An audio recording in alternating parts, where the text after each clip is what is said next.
Hi babies, നോമ്പൊക്കെയല്ലേ വരുന്നത്. നമുക്ക് നല്ലൊരു കിടിലൻ മട്ടൻ കുറുമ ഉണ്ടാക്കിയാലോ. വീഡിയോയിൽ കാണുന്ന പോലെ തന്നെ നല്ല ടേസ്റ്റ് ആയിട്ടുള്ള ഒരു മട്ടൻ കുറുമ ഉണ്ടാക്കാം.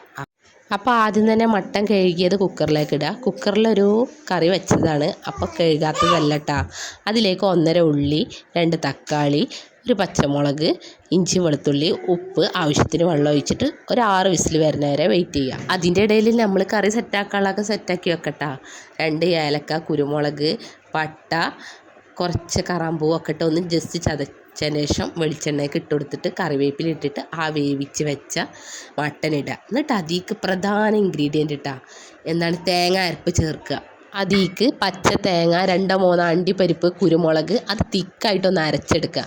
എന്നിട്ട് അതിലേക്ക് കുറച്ച് ഗരം മസാല, ആവശ്യത്തിന് കുറച്ചും കൂടി ഉപ്പിട്ട് കൊടുത്ത് കറിവേപ്പിലയും ചപ്പൊക്കെ ഇട്ട് കൊടുത്ത് ഒരു തള മതി. അപ്പോൾ തന്നെ നമ്മളെ വെള്ള മട്ടൻ കുറുമ റെഡിട്ടാ.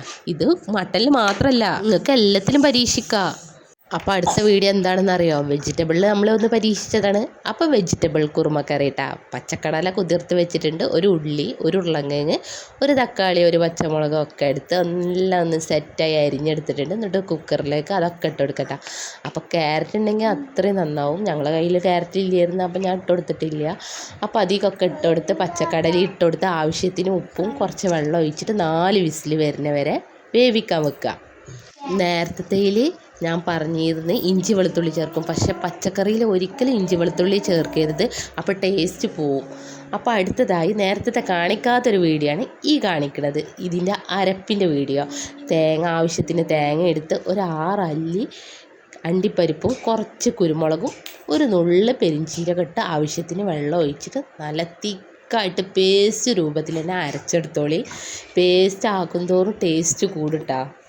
ഇതിൽ കുരുമുളക് ചേർത്തിട്ടുണ്ട്, പിന്നെ കുറച്ച് കുരുമുളക് നമുക്ക് ചേർക്കാനുള്ളതാണ്, അതുകൊണ്ടാണ് നമ്മൾ ഒരു പച്ചമുളക് തന്നെ ചേർത്തിട്ടുള്ളത്. അപ്പോൾ പരമാവധി കുരുമുളകിൻ്റെയും ഗരം മസാലേൻ്റെയും ടേസ്റ്റ് ആവും ഇതിൽ കൂടുതൽ വരിക. അപ്പോഴേക്കും നമ്മൾ വേവിച്ച് വെച്ച പച്ചക്കറികളൊക്കെ വെന്തുടഞ്ഞിട്ടുണ്ട് കേട്ടോ. ഇതേപോലെ നെക്കി നോക്കുമ്പോൾ നല്ല പേസ്റ്റ് രൂപത്തിൽ വേവിച്ചെടുക്കുക.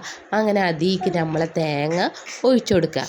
എന്നിട്ട് ഉപ്പ് ഉണ്ടാക്കുന്ന നോക്കിയതിന് ശേഷം ഉപ്പ് വേണമെങ്കിൽ ചേർത്ത് കൊടുത്തതിന് ശേഷം ഒന്ന് നല്ല തിളപ്പിച്ചെടുക്കുക. ഇത് വെള്ളക്കുറുമൻ്റെ ഒരു ടേസ്റ്റാണ്, അതാണ് നമ്മൾ മഞ്ഞൾപ്പൊടി ഒന്നും ഇടാത്തത് കേട്ടോ. അപ്പോൾ വെള്ളക്കുറുമൊക്കെ ഒരു പ്രത്യേക ടേസ്റ്റ് തന്നെയാണ്. അപ്പോൾ എല്ലാവരും പരീക്ഷിക്കണം. നിങ്ങളെടുത്ത് ചിക്കനോ വെജിറ്റബിളോ ബീഫോ അല്ലെങ്കിൽ മട്ടനോ കുട്ടനോ എന്തായാലും കുഴപ്പമില്ല കേട്ടോ. ഇതേ രൂപത്തിൽ തേങ്ങ അരച്ച് ചേർത്താൽ ഭയങ്കര ടേസ്റ്റാണ്. അപ്പോൾ അതിൻ്റെ തേങ്ങ ഒഴിച്ചതിന് ശേഷം കുറച്ച് ഗരം മസാലയും കുരുമുളകും പൊടി ഇട്ടതിന് ശേഷം ജസ്റ്റ് ഒന്ന് തുള്ളിയാൽ മതി. കൂടുതൽ വേവരുത്, കാരണം തേങ്ങ ഒഴിച്ചുകൊണ്ട് തന്നെ കൂടുതൽ വേവിക്കാൻ പാടില്ല. എന്നിട്ട് അതിലേക്ക് ചട്ടി വെച്ചതിന് ശേഷം കടുക് പൊട്ടിക്കുക. അപ്പോൾ ബീഫിക്ക് അധികമൊന്നും കടുക് ആവശ്യമില്ല. ഇതിപ്പോൾ വെജിറ്റബിൾ ആയതുകൊണ്ട് കുറച്ച് കടുക് ഇട്ട് 2 ഏലക്ക, 2 കഷ്ണം പട്ട, കുറച്ച് പൂവ് അതിട്ടതിന് ശേഷം ഒന്ന് എണ്ണയ്ക്കിട്ട് വറവിടുക.